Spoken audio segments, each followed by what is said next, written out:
Hello friends! Well, it's about 100 degrees here in the valley. So what do you do when it's 100 degrees in the valley? You go to a movie. So Robert and I just went to our first movie, indoor movie, that we've been to in many months, and only our third movie since the end of COVID. So we saw Deadpool 3, whatever the... Deadpool Wolverine. Deadpool Wolverine. And I haven't talked to Robert about it yet.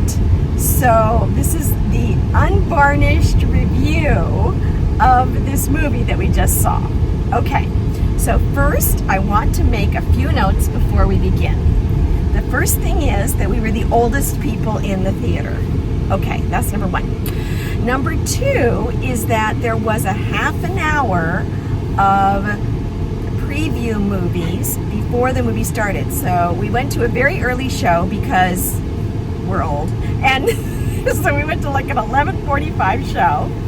And the movie didn't start till 2:15. There was not one movie in the previews that I wanted to see. They were all very violent. Yikes. And alien movies, whatever. Okay. So, any other observations before we start? No. Okay. So, what was your thought about the movie, Mr. Hubbell? Well, you shouldn't put me on the spot. I thought it was a very funny movie. If you've seen the Deadpool franchise, it's a satire of superhero movies. Ryan Reynolds and Hugh Jackman were the leads. They were very funny. It was very violent in a kind of a caricatured way. I thought the script was very inventive, but the best part was... Okay, excuse me. I had to cut Robert off for a second because I thought he was going to reveal some spoilers. There's a lot of really fun spoilers, cameos in the movie. And so I don't want to, in case you go see it, I didn't want to ruin that. But Robert's going to tell you something that's really funny. Okay. So a key element of the plot for about 20 minutes is that Deadpool and Wolverine are driving around in an old beat-up Honda Odyssey after they trash-talk the Honda Odyssey as being, some, horrible, which of course is what we're driving around in right now. Look at us in the lap of luxury in our Honda Odyssey. It's what works for the grandkids. Yeah, so that's funny. Okay, so I really liked it. I thought it was super funny. I mean, the dialogue it's a little raunchy, but it's funny. So I really enjoyed that part of it.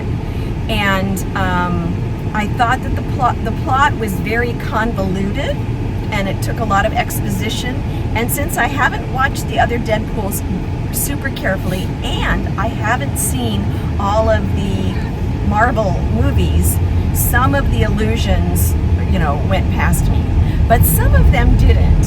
And so a lot of those that I caught were very funny. So I just want to warn you to listen to the last line of the movie because you'll recognize it.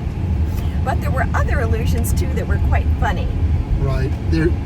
It's actually a commentary on Hollywood's financing and making and remaking of superhero movies from the comics, and how all of the studios are being merged and put out of business.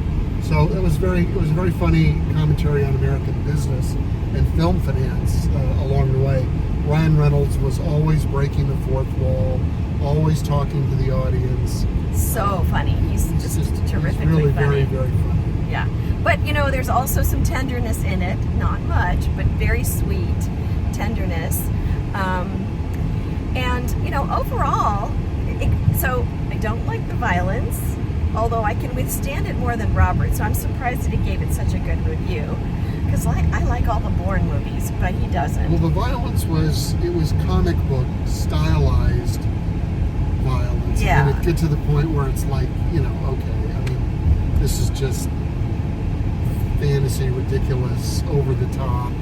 And they make fun of the violence. They say, okay, now we're going to fight. Yeah.